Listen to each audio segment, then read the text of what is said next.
esta hora vamos a cambiar de tema, vamos a analizar el panorama internacional, cómo está vista Venezuela, nuestro país, con respecto a todas las reacciones que se han generado en distintos entes por la crisis que atraviesa Venezuela. Está con nosotros a esta hora Carlos Armando Figueredo, experto en Derecho Internacional, además es profesor universitario, tratar un poco de manera, además que usted lo pueda entender mejor, cuáles pudieran ser las implicaciones de varias cosas que han surgido. Le doy primero la bienvenida, señor Figueredo. Un placer tenerlo por acá. Muchas gracias por invitarme para hablar un tema que es de suma importancia porque hay una cantidad de ideas mal concebidas sobre lo que es la Corte Penal Internacional.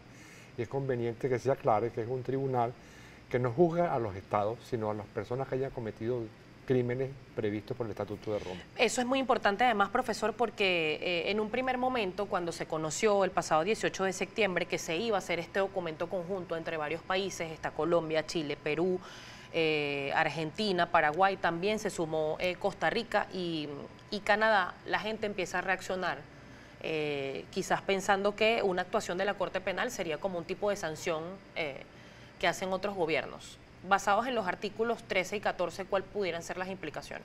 Bueno, las implicaciones, usted sabe que para juzgar a algún ciudadano de un país que sea miembro del Estatuto de Roma, se requiere que se haya cometido uno de los delitos, de los crímenes contemplados por el Estatuto de Roma. ¿Cuáles serían, profesor? Son por ejemplo, tres tipos. Primero, genocidio, lesa humanidad y crímenes de guerra. En estos casos se está contemplando un delito de lesa humanidad, que son una cantidad de crímenes, entre ellos la tortura. Siempre y cuando, es bueno que se tenga claro, se cometan de una manera sistemática y generalizada. Un delito de tortura individual no puede ser juzgado por la Corte Penal Internacional. Ahora bien, ¿qué deberían en este caso estos países que han dado quizás un paso adelante en este tema consignar ante la Corte para que esto se determine? ¿Y cuánto puede durar ese proceso? Bueno, mire, según tengo entendido, ellos han consignado primero el escrito de denuncia muy bien fundamentado de acuerdo con lo que establece el estatuto, y además consignaron el informe de estos expertos de la OEA. O sea que la OEA designó a 3 expertos que dijeran si en Venezuela, a juicio de ellos, se habían cometido crímenes de lesa humanidad. Entonces, ahora, para poder iniciar una investigación en la Corte Penal Internacional hay 3 maneras. Una, que lo denuncie el Consejo de Seguridad de las Naciones Unidas.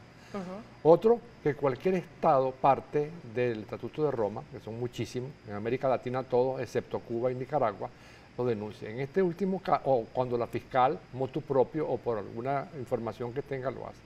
En este caso son países que son miembros del Estatuto de Roma que han hecho la denuncia. Entonces, ¿qué procede en estos casos? Que la fiscal, considerando, debe abrir la investigación sin necesidad de pasar por las etapas previas que están adelantándose en estos momentos a partir de las denuncias que hizo Tamara Sujú y que un poco amplió la fiscal Luisa Ortega Díaz. Han sido consignados, profesor, varios casos. Se tomó, por ejemplo, los crímenes que se cometieron por parte de funcionarios de cuerpos de seguridad durante las protestas de 2014 y 2017. Se tramitaron algunos documentos también que tienen que ver con lo que ocurrió con el funcionario del 6CPC, Oscar Pérez, que fue dado de baja con 6 personas más. Y también se ha hablado de que pudiera asumirse como crímenes de lesa humanidad quizás la situación de hambre que está viviendo nuestro país. Esto ciertamente tiene cómo argumentar estas denuncias. Sí, por supuesto, porque la tipificación de esos crímenes de lesa humanidad es muy amplia y sobre todo tortura, bajo las condiciones de asesinatos, tratos crueles, inhumanos y degradantes y una serie de casos más. Siempre y cuando se hayan cometido a partir de julio del 2002. Porque ese fue el momento en que entró en vigencia el Estatuto de Roma. En la actualidad, las denuncias que se han formulado hasta ahora pueden seguir creciendo, ¿verdad? Pueden aportar más hechos que vayan ocurriendo y que puedan considerarse como crímenes de lesa humanidad. Y tengo entendido que la situación actual es esa y estamos en espera de que la fiscal de la Corte decida si va a abrir la investigación o no.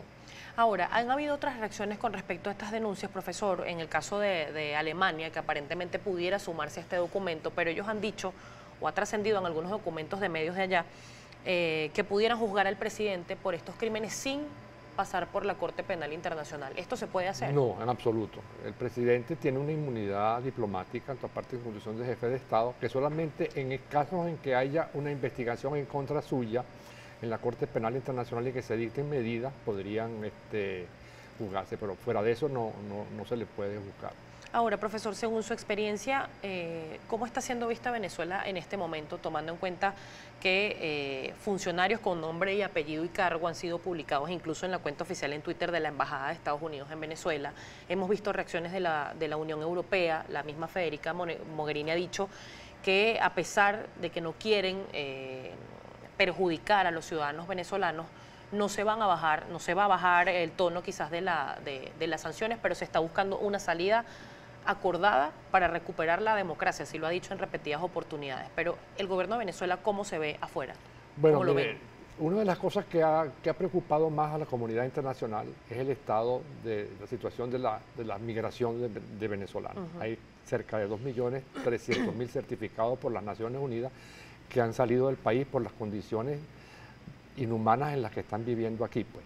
Entonces eso le crea problemas a esos países. Entonces por eso es que la presión es en eso, y también porque hay una preocupación muy seria porque haya un país con democracia, con libertad, sin restricciones a la información. Pero eso es un proceso lento. La gente cree, mucha gente erróneamente, que un juicio ante la Corte Penal es rápido. Eso tarda muchísimo. Fíjese usted que desde que se creó la Corte Penal Internacional solamente ha habido 3 decisiones. Lo que pasa es que una vez que se ha iniciado el procedimiento, la sala puede determinar que se apliquen medidas cautelares, que pueden incluir inclusive el arresto de la persona o las personas que hayan incurrido en esos crímenes de lesa humanidad, en cualquier país que sea Estado parte del Estatuto de Roma. Y no es solamente a una sola persona, vamos a poner el caso que se denuncia a un presidente X. Es toda la cadena de mando, desde el soldado que haya cometido el crimen hasta su jefe y llega a un presidente, y los cómplices y todo. O sea que es muy vasto la cantidad de personas que pueden ser enjuiciadas y condenadas eventualmente en la Corte Penal Internacional. Pero lo que es muy claro, porque mucha gente está diciendo de que es contra Venezuela. No, no es contra Venezuela. Es contra determinadas personas que pueden ser funcionarios, que pueden ser inclusive personas individuales, ¿verdad?, que hayan cometido ese tipo de delitos. Pero Venezuela no está siendo juzgada. El único caso en que... Entonces, ¿cómo podemos evaluar, profesor, y me disculpa que lo interrumpa, la tesis que da el gobierno que dice que la crisis es producto de un bloqueo económico? Bueno, eso es una defensa que muchos países que tiene, que la ha tenido Cuba, pero no se demuestra en qué sentido el bloqueo económico. Ellos dicen que las cuentan, que las cuentas no les permiten hacer transacciones económicas. Lo fundamental es que debido a la caída del precio del petróleo, debido al endeudamiento exagerado, debido a errores en la política económica, se ha producido esa crisis, pero no es una acción de una política económica contra Venezuela. Las medidas que se han tomado, tanto en Estados Unidos como en la Unión Europea, son contra personas individuales que a juicio de ellos han cometido crímenes han violado derechos humanos o han tenido actuaciones que deben ser castigadas, pero son medidas contra esas personas. Bien, profesor, vamos a seguir hablando sobre este tema al regreso a esta pausa. Estamos conversando con Carlos Armando Figueredo, él es experto en Derecho Internacional y también profesor universitario. Si tiene preguntas para el profesor Figueredo, @primerapágina. Ya venimos con más.